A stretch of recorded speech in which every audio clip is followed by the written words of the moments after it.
Good evening, everyone. My name is Roger Ray with the Native UFO YouTube channel and Roger Ray on my Facebook that delineates my telepathy methodology. Tonight I have a guest, Greg, who is a researcher and has seen ships out here live with me. And Greg, would you like to introduce yourself, please? Hi, everybody. It's a pleasure to be here. Thank you very much, Roger, for having me on. I appreciate you, brother, as always. And welcome to Full Contact. Right. Disclosure. Right. How's the image on your YouTube of the... I don't have anything yet. Nothing coming up. Okay. Did you go to live and click on it like I had asked you to? Yeah, I'm there. Oh, now it is. Sorry, I clicked on it again. All right. We're rolling. Got Okay. you. All right, so here we see a cluster of ships. There's a line at the bottom here, 2 on the upper right corner. So, I see that. right. So if you would like to start with an opening statement, go right ahead. Yeah, with the whole... see, we often call this UFO phenomenon or UAP, whatever acronym they're using nowadays. But I almost don't want to use those terms anymore. I almost just want to say what they are. Like, we're talking about beings from other galaxies, civilizations from far away, possibly. Hard to say for sure. They could be. We could also be seeing human-made craft at times, from some of the undisclosed programs above top secret classified stuff. So, but it gets really, really interesting to try to work out with what Roger's doing, or anybody that's doing this kind of work and disclosure to sort of decipher, okay, these ones here probably ET, this one here might be human. I've heard different things from different people, but here's actually boots on the ground, somebody doing something. That's yourself, Roger, in real time, and you've been at this for quite a while, haven't you? I have, and at first I was kind of frustrated because, I think, oh, well, it's going to go all over the world, but yeah. This has to happen in a dialogue, and it has to be explained, because we're looking now at 4 stationary alien ships, and how do I see one's moving? Yeah. Do you see one moving? Yeah, coming in from the left there. Yeah, it's moving, and it just appeared in the screen. It came from another dimension. So this all has to be explained, and that's why I think now is the time, because I'll have knowledgeable men like as yourself. So what does that mean? That means that because you were here, that this video camera is an infrared device that is very sophisticated and turns this IR image into color. So then now you're seeing rotations within these bodies of bluish and whitish, and that's the signal that they are alien craft versus the other kind of white specks that you see. Those are regular stars. So there's no denying. There's no denying. You've done this for so long too, and have been monitoring the sky, the night sky. So you really have gotten a good feel for it and can immediately tell when something deserves more attention and is a likely suspect of an ET or a classified, craft, starship of some sort or whatever.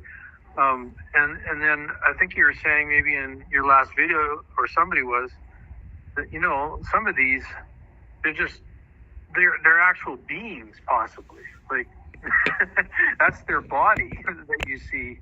But But I guess at a certain advanced level, with these highly advanced beings, they're going to, some of them are going to just basically grow a ship, possibly from their own DNA or whatever, from their consciousness, and they just go like a Merkaba craft, right?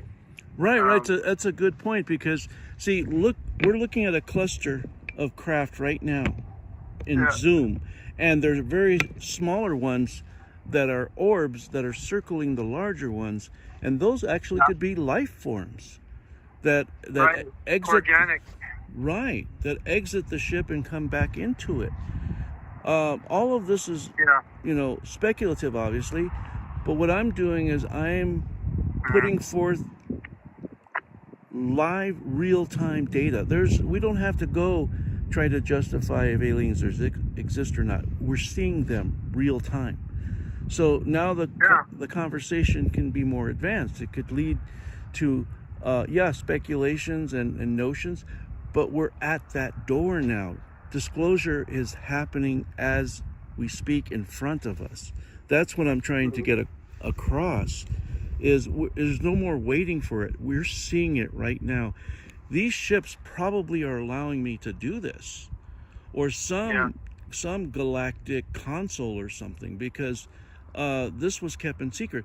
But look just right now at all those are ships. Look at the cluster that's going on. It's amazing. It's like an armada there. Right.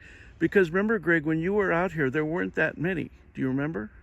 No. I don't know if I scared them away or what.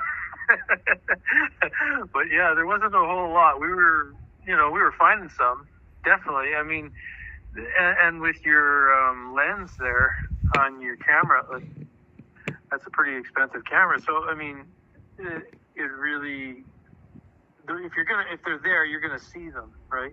Right. So, and you see, right now you can see less distinguishable blinking bodies. Those are stars. Yeah. Those are stars, and it's easy to compare them with this. Those are ships. One of the things I've noticed too, and since I've been doing this with you, is, stars twinkle a certain way. Like, you get to know how they twinkle, right? Right. The twinkle, twinkle, little star song. And these ships, or light ships, whatever you want to call them, craft, they don't have the same sort of twinkle like stars do. I mean, you could say, I suppose, well, it's because they're farther away or whatever, but stars don't move either. So that's a big, obvious sign. Yeah, stars don't. You're dealing with some kind of craft. And they don't disappear, and they don't split in two and disappear. Right. I've seen all of that. They don't do a lot of things like that. Right. Yeah. So, this really now is a platform for researchers to come together and look at the video with me and then engage in conversation. So you were talking earlier in a conversation I was having with you about consciousness. Can you talk about what you think the role of consciousness is in this interplay? Sure. So what we're in right now is what a lot of folks call ascension. And you could get into all kinds of stories from the past as to what exactly that is and how that comes about. Some say it happens in cycles. It's a cyclical thing. And so if you want to think in terms of, the moon waxing and waning, well, now it would be waxing. We'd be on the rising up in consciousness. So that's just like in a nutshell, sort of what we're talking about with ascension. Or I call it the expansion of consciousness going on right now on the planet, because you're getting so many more people aware of what we're talking about right now and many other things. But for me, this is one of the most exciting, inspiring, awe-inspiring elements of ascension, is you get to be more aware that there are so many more beings and civilizations out there beyond us. Like, it just seems ludicrous to think that we would be the only ones in such a massive galaxy and universe. I mean, how many billion stars are there in just one galaxy, right? There's billions, hundreds of billions. So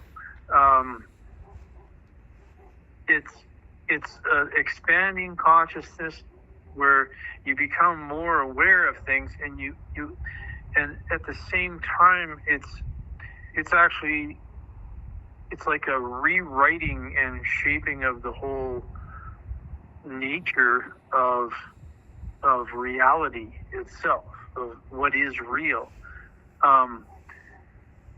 So some people will talk in terms of, you have to see something or see somebody else do something, and then you see that it's possible.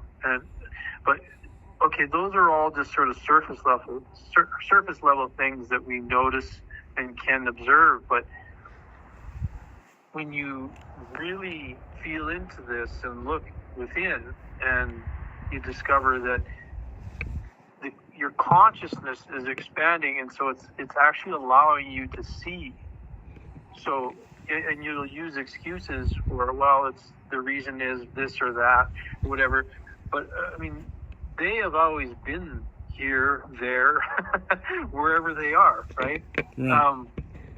And in a sense, so have we, right along with them. So, all of these things is just are becoming more aware within the collective consciousness, and so it's drawing more and more people in to observing them, like Roger's doing, and then the next step would be actual physical contact, I would say, or at least a more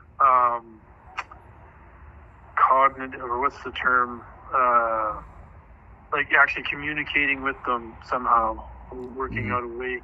And I mean, there's different levels of communication going on anyways, right? So like, well, we're looking at them right now. Some of them could be communicating with us. Well, they are. We are. Yeah. We are not right now dynamically quantum entangled with these objects by just being aware of them, and so is the audience. Once the audience is looking at these images with us, there's established communication. It's instantaneous. We live in a very limited frequency of I don't know, 40 frames per second, 60 frames per second. They can be giving us downloads equivalent to the Bible in a 1/30th of a second. Exactly. To levels of our subconscious. So one of my premises is the more people that are viewing, the more awareness you're going to bring to play, and the more that they will interact. Tonight we only have 2 people. Well, yesterday we had 3, but look how much less stars or alien ships there are tonight. Yesterday was phenomenal. It was just breathtaking. Right. And I mean, here we're seeing groups of ships, but nothing like last night. Yeah, that was something that was really awesome. Awesome to behold, for sure. And I mean, that's a big part of it. We ask these questions, and they're good questions to ask, about why are they here? What are they doing? Why are there so many? All this kind of thing. And I'm sure there are a variety of reasons. But, one of the most obvious ones is what we were just talking about, is the fact that we know they're there now. They know we know they're there. And so it's very simple. It's a simple kind of dance going on in interplay where it's like, hello, I see you there, you see me here. And let's just get this normalized, sort of what you're talking about is normalizing this. That this isn't some weird thing that people do on their Friday nights weekend. Heck, maybe you and I do, but there's nothing weird about it. In fact, it's the most natural thing you could do, is to just wonder and look out there and say, hey, I see you, and you see me, and let's dance, I guess. Yeah. Let's talk. Like I've been interface, here on the reservation 17 years. And if, with the blessed native peoples, the Zuni, the Hopi, the Navajo, and if you go to the market and you start just making an inference, I saw an alien ship last night over. Oh, okay, not a big deal. Oh, Bigfoot was in my backyard and he was in my dreams. Oh, okay, well, yeah, that happened to me too. I mean, it's just commonplace here. It's commonplace here. And, you talk that way in the city still, and a lot of people believe, but they're not out here in this energy. They're not out here where you have the star people that are part of the culture. And a lot of Navajo are taught not to go out at night. And there's a lot of good reasons for it in the paranormal sense. So, on that ridge, and I pointed this out yesterday, I'll probably repeat myself for every podcast, but there's a ridge out there. You see that light out there? That's Bigfoot's trail. He walks that trail. So I assume he picks up a ride, and so you can see momentary blinking of ships right there. There's one ship right there. They're all over the place. So on that ridge, I have images of a craft casting a beam onto the ground to abduct people. And I'm going to try something new tonight. I'm going to, please, audience, don't get upset. I'm going to put the lens out of focus, and I'm going to show you the image of one of those craft shining a light beam that I believe is responsible for dematerialization. Give me a second. Let me see if I can do this. Okay.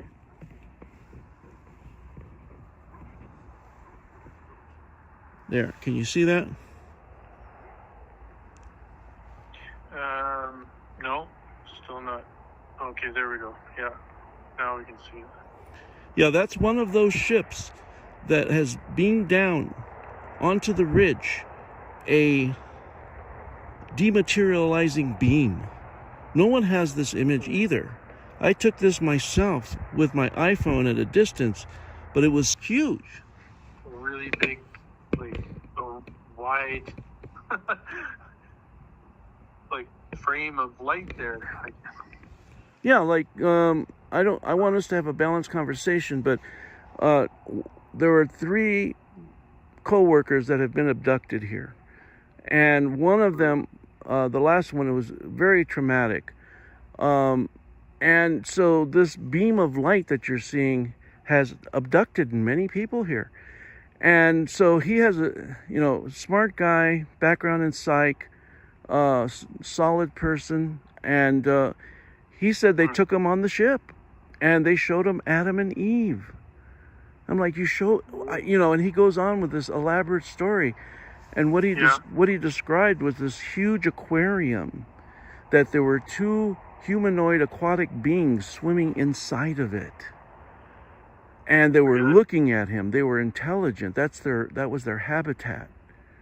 Yeah. And, you hear a story like that here on the Rez, and you're like, okay, I mean, it's not far-fetched. Aquatic origins are part of the Navajo oral tradition. It's not you'll never hear it, you'll never see it written down, but I have to be very respectful because I've been given a lot of information for the interactions between here and the Star people. Right. So I mean, that's another reason why I focused on just the Native American experience. That's really, as we speak, that's disclosure. You're seeing it right now on a reservation. Right. And I totally agree with you in what you were saying in it was last night, right? With the 2 gentlemen about the importance of the native indigenous peoples, whatever you want to refer to them as, with these tribal people that have been living in touch with nature and so close to the earth and the mother, right, and the creator, and that through, and because of that, closer to the creator in a sense, in a very it's almost like to me it feels like a very loving, nurturing way, like a relationship. It's like literally a relationship with nature itself, and so it's just, to me, like a natural extension of that, and they're really not way out there, Not at all. Not at all. And if light years away, they're right in here. Yeah, and if I may, very real way. Let me kind of delve into this a little bit, because now with these images being shown, it's a really good wrinkle for me. So this started, it started with Travis Walton when I met Travis, Fire in the Sky. But here, specifically, it was with Native American art and geometry. So what is that? Right. That's intersecting triangles, which to me are really a two-dimensional intersecting pyramids. And they go right to the core of the work of Nassim Haramein and the Merkaba and the geometric explanation for a black hole. So I'm going to show you my logo, and what you're going to see is triangles converting, and on one end, because I'm an X-ray ultrasound technologist, I'm very comfortable with talking about frequency and energy. On the left, you'll see quantum gravity that we on a conscious level draw in to a point, create a mini black hole in our microtubules in our dendrites, and explode biophotons, just like what you saw with the laser. So let me just show you that logo very quickly, just as an image reference point. Hold on a second.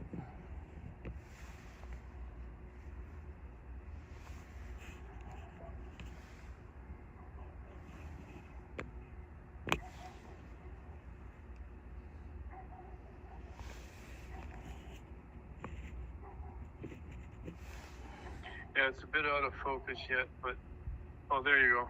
Yeah, that's good.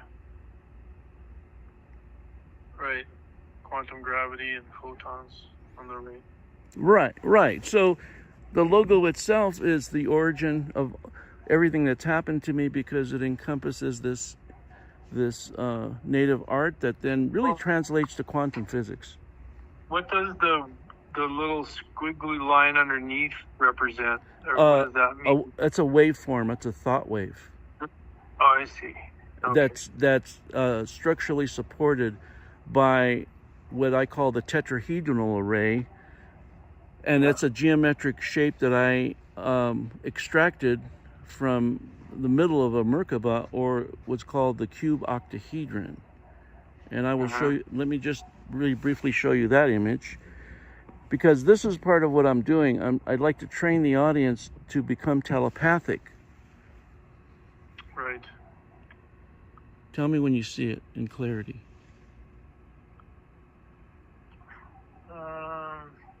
There. Yeah, right there. Well, that's good. Yeah. Right. So that's 4 tetrahedrons that form the structural framework of a thought wave. And if you imagine that and project it to the ships, even do it now, they react. They react. Yeah.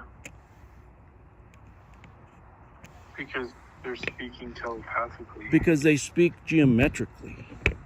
And geometric. It's right. So it's about configurations and geometry and geometric imaging and all kinds of things. It's images that they see as their language. Well, they're forming large crystal-like structures in the sky as their ships. And then because of that, they can emit a certain frequency based on their configurations in their ships. Doesn't that make sense? It's just, that's the language that we're learning here, is the language of geometry and frequency. So even what you're seeing right now, I'll outline it again. That's a hexagram, or a hexagonal shape. So there's the top, There's the left side of the hexagon. There's this one's very faint, but it's there. A ship is there. And then there's another one there that's very. So this is the perimeter of the Merkaba. So a Merkaba don't just park themselves randomly. No, not at all. So within it, you could have a portal, a vortex, in the side of that hexagon. And I'm starting to suspiciously think that more and more, that yourself is seeing a kind of portal right now. Yeah. Well, and when you think about it, it's we have crop circles here on Earth, right? So they're kind of like doing crop circles out in space for us. Exactly. This is another form of crop circles with conscious interaction. Right. Yeah. So I have I've never thought of it that way before, but so thank you for pointing that out for me. Well, yeah, I've had the benefit of interacting with these craft for years and analyzing high resolution video. So I've been able to ponder these things. And now I'm ready to speak about them. I'm ready to let the world know what my speculations are. And I need help. I need mainline astrophysicists, quantum physicists to hopefully be chatting with me. Right. But again, you see how far less ships there are tonight. Yeah, definitely. I mean, there's still a good number. Relatively speaking, there's a ton there. Well, yeah, and it's reflective on, the density of the conversation. Here's an interesting kind of configuration here that you have in the view right now. It's back to the right where you were. Yeah, right there. Yeah. I don't know. I find that one really interesting too. It's like an X too. It's going to be X, but how they're blinking like crazy. And then the ones on the left are really lined. There's three lined right up, like a straight line. Right. Then it goes into a cross, like I said. Well, so that could be your tetrahedron. It could be. Like the points are coming together in the middle. Yeah, they're responding to our conversation. Like this one here is starting to illuminate more. Yeah. At the bottom there. I mean, for all we know, the light that's flicking, like twinkling from them, is putting certain codes into us, seeding it into us, and guiding us somehow. Exactly. The blinking sequence could be a codex in and itself. Very well could be. Besides the configurations. Right. So they could be communicating very actively to us and saying, "Hey, dummy, hey." We get it. You think you're awake? And we're sitting there waiting for them to do something spectacular. No, we're doing it. Yeah. It's like morons. How would you communicate with the cow? Hey, cow, come over here. Right? Yeah. You got to put it into terms that make sense to the cow. Exactly. Yeah, they're giving us all kinds of help, I'm sure, all the time that we're not aware of and necessarily thankful for. So I just try to put a blanket term out there all the time in my gratitude prayers. I just, thank you, Spirit, for protecting and guiding me, and for making this reality so interesting and exciting. We get caught up in the mundane stuff all the time. So this is kind of part of what I'm saying is like just think about the simplicity of this, like how beautiful they are. Yeah, and how they express themselves and how they create formations and yeah, there's a beauty to it. That's a very good point.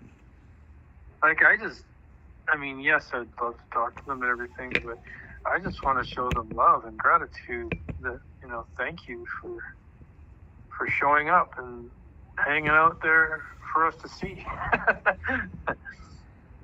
Right, and I think that's what we have to move to. We have to move to what I'm trying to delineate and establish is a quantum language of love, of agape love. Look at that.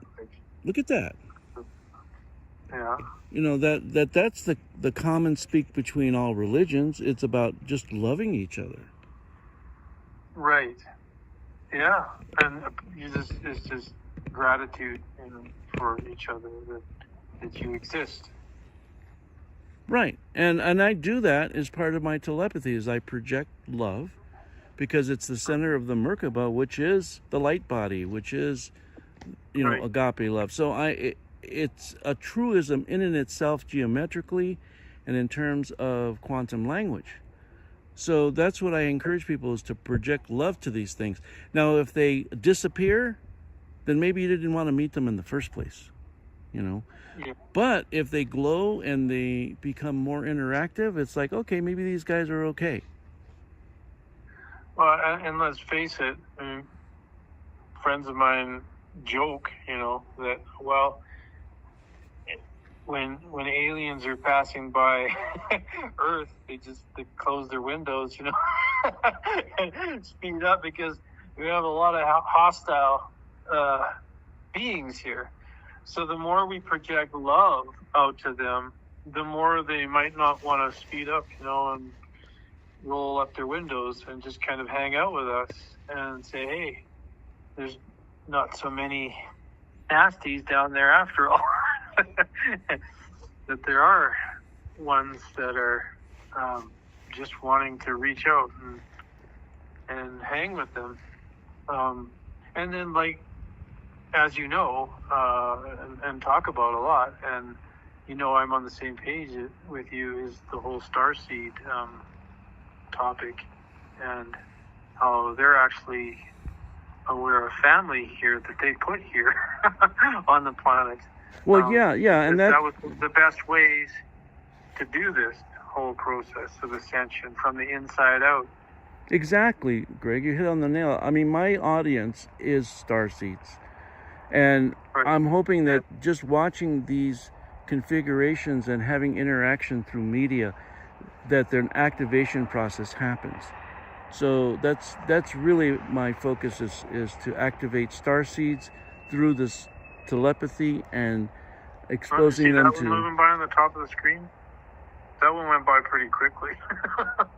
Oh yeah, I didn't catch that. Yeah, you're distracted, but yeah, I just saw one right at the top of my screen here.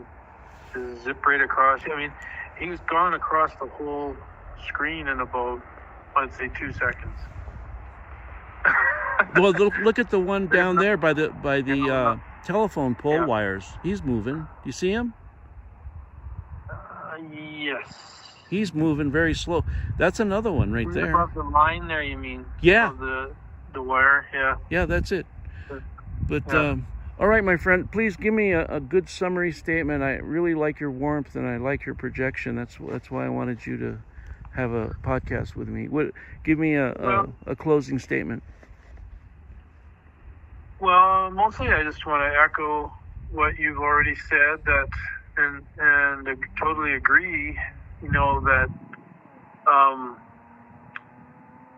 the awareness needs to keep expanding, and then everybody's consciousness will keep expanding, and then that will take us into nothing but wonderful, adventurous places, like scrumptious, blissful states and places.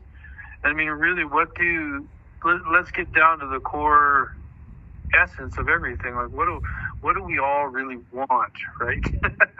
I can't really, I can't speak for other people, but I could say for myself, and maybe other people might relate, is that, peace, things like feeling ultimate peace, and joy and those sorts of feelings, as often, if not all the time. And it's totally doable. So this is part of the process, and phase to get there is by simply acknowledging the existence of these highly evolved beings and our brotherhood and sisterhood with them, and our gratitude for them, our love for them, and their love for us. I mean, we're still here. We didn't get wiped off the map. So, I mean, there are good ones, definitely, out there. So you get different views of what they are. But I feel like the more you get in touch with yourself, your true self, your inner being, the less scary the